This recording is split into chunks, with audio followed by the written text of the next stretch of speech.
नमस्कार सभी साथियों का स्वागत है हमारे YouTube channel toppers classes answer में। आज के सेशन में वनपाल परीक्षा 2026 के लिए विज्ञान के 15 अति महत्वपूर्ण प्रश्न व्याख्या सहित आज के सेशन में समझने वाले हैं। ये जो प्रश्न हैं पिछले सालों में पूछे गए थे और उन प्रश्नों से संबंधित जो भी नए प्रश्न बनने वाले थे वे प्रश्न सिलेक्ट किए हैं और प्रत्येक प्रश्न है जो कि हम ट्रिक से समझेंगे। इस क्लास पर अंत तक बने रहे और मात्र 10 मिनट का समय लेकर इन प्रश्नों के जो आंसर हैं अपने लाइव सेशन में जरूर बताएं। शुरुआत करेंगे हम प्रथम क्वेश्चन से। वायरस जनित रोग हैं। वायरस वैसे रोग के 4 प्रकार होते हैं: जीवाणु जनित, वायरस जनित, प्रोटोजोआ जनित और कवक जनित। वायरस जनित रोग हैं एड्स, मलेरिया, गंजापन या फिर दाद। जल्दी से आंसर बताना है।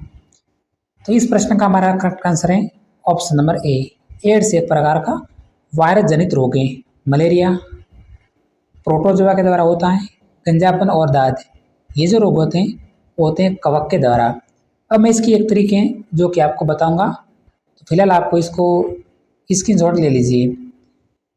जो भी रोग होते हैं वो होते हैं वायरस के द्वारा। इसके जो तरीके हैं, ये वायरस चासा मस्त चाइनीज पटाखा दे रही, इसकी तरीके इस तरीके से कम 11 रोग हैं जो कि आपके क्लियर हो रहे हैं और सिलेबस में मुख्यतः 11 रोग ही शामिल हैं। देखिए, एक का मतलब होता है एड्स, साचा,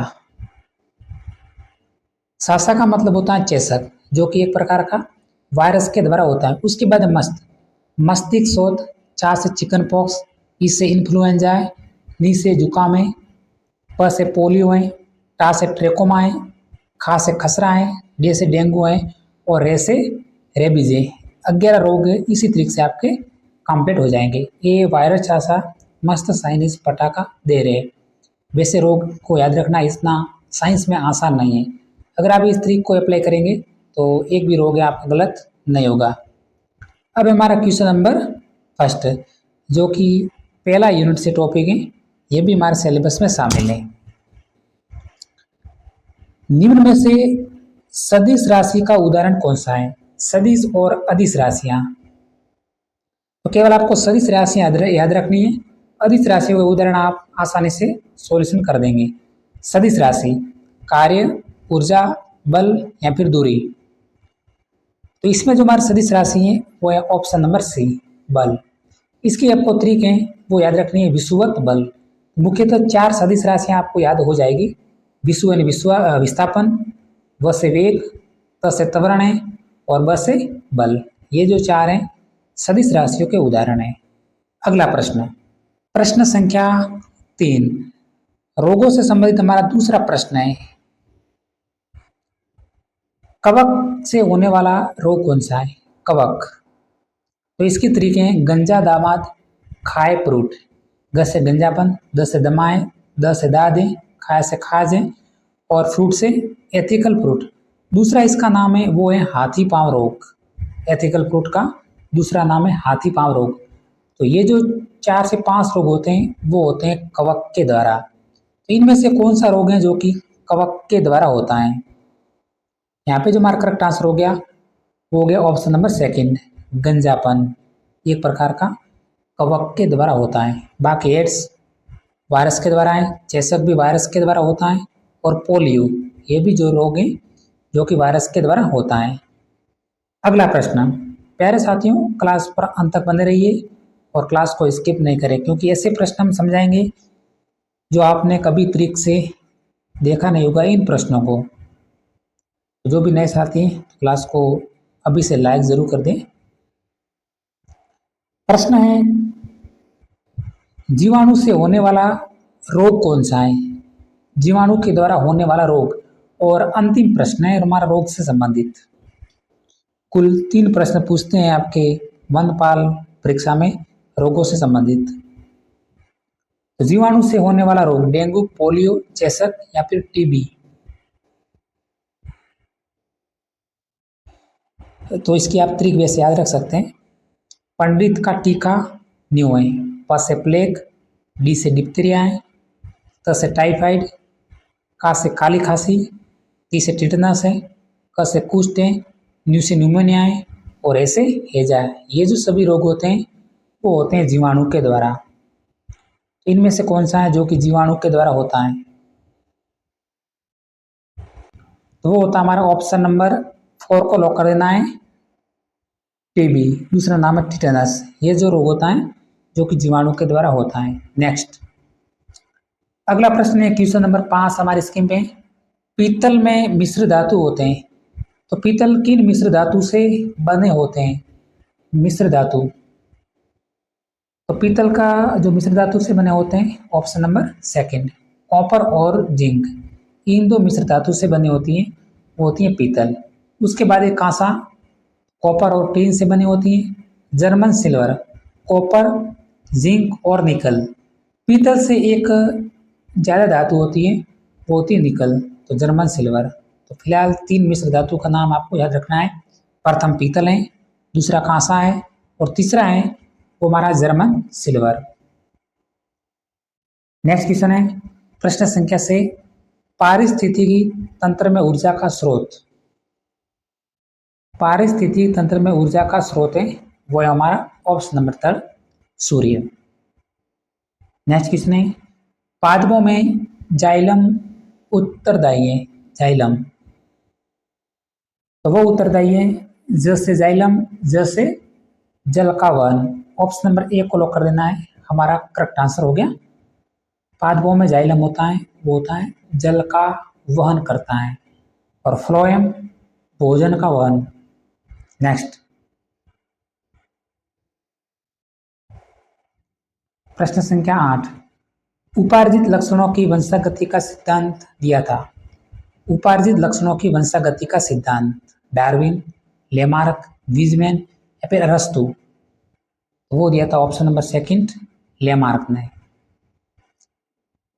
तो कुछ सिद्धांत हैं जो कि अक्सर एग्जाम से पूछ लेते हैं। तो देखिए, अरस्तु, प्रश्न बनता है कि जीव एवं जंतु विज्ञान का जनक कहलाता है, तो वो कहलाते हैं अरस्तु। उसके बाद प्राकृतिक वर्ण की अवधारणा, तो वो दी थी डार्विन ने। जैसे इसमें देखिए ऑप्शन में शामिल था डार्विन भी, तो इस तरह से आपको याद रखना है कि प्राकृतिक वर्ण की अवधारणा दी थी वो थी डार्विन ने। उसके बाद एक पुस्तक है वो आपको फिलहाल याद रखनी है, फिलोसॉफी जूलॉजिक। इस पुस्तक के जो लेखक थे वो थे लेमार्क। नेक्स्ट प्रश्न संख्या 10, उच्च पादपों की पार्श्व मूल इससे उत्पन्न होती हैं। उच्च पादपों की पार्श्व मूल, तो वो उत्पन्न होती हैं परिरंभ से। ऑप्शन नंबर 3 को लॉक कर देंगे, परिरंभ। नेक्स्ट प्रश्न संख्या 11, दांतों एवं हड्डियों को स्वस्थ बना रखने का कार्य कौन सी विटामिन का है? दांतों एवं हड्डियों को स्वस्थ बना रखने में जो कि विटामिन सूर्य के प्रकाश में सर्वाधिक मात्रा में होती है, तो करेक्ट आंसर हो गया option number D, vitamin C और विटामिन डी। और इस विटामिन की कमी से जो रोग होता है वो होता है रिकेट्स। नेक्स्ट ये हमारा प्रश्न हो गया था, पीतल में मिश्र धातु होते हैं, तो होते हैं ऑप्शन नंबर डी, कॉपर और जिंक। इसका जिक्र हमने पहले कर चुके हैं। नेक्स्ट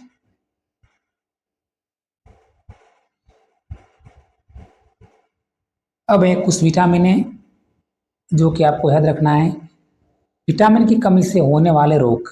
विटामिन हमारा टॉपिक शामिल है सिलेबस में, तो इससे संबंधित थोड़ी सी जानकारी प्राप्त कर लेते हैं। विटामिन ए, जिसकी कमी से जो रोग होता है वो होता है रतौंधी। विटामिन बी, इसकी कमी से जो रोग होता है वो होता है बेरीबेरी। Vitamin C, scurvy.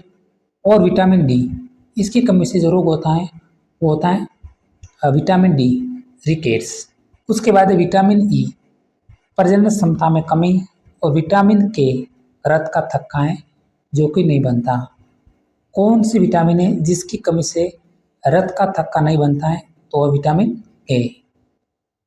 उसके बाद विटामिन के प्रकार, तो कौन सी विटामिन है जो कि जल में विलीय होती है? तो विटामिन बी और सी, ये जो 2 विटामिन होती हैं होती हैं जल में विलीय। इसके अलावा जो भी विटामिन होती है होती हैं जल में अविलीय। उसके बाद विटामिन ए सर्वाधिक किसमें पाया जाता है? तो वो पाया जाता है गाजर में।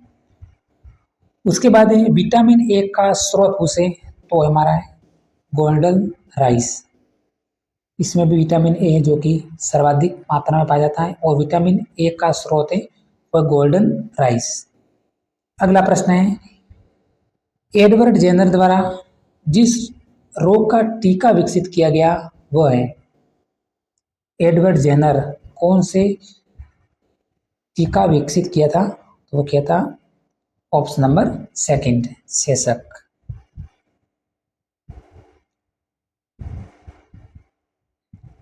तो देखिए किण्वन की खोज लुई पास्चर ने की, पेनिसिलिन अलेक्जेंडर फ्लेमिंग ने, इसी प्रकार है सेशक के टीके की खोज की थी वो की थी एडवर्ड जेनर ने।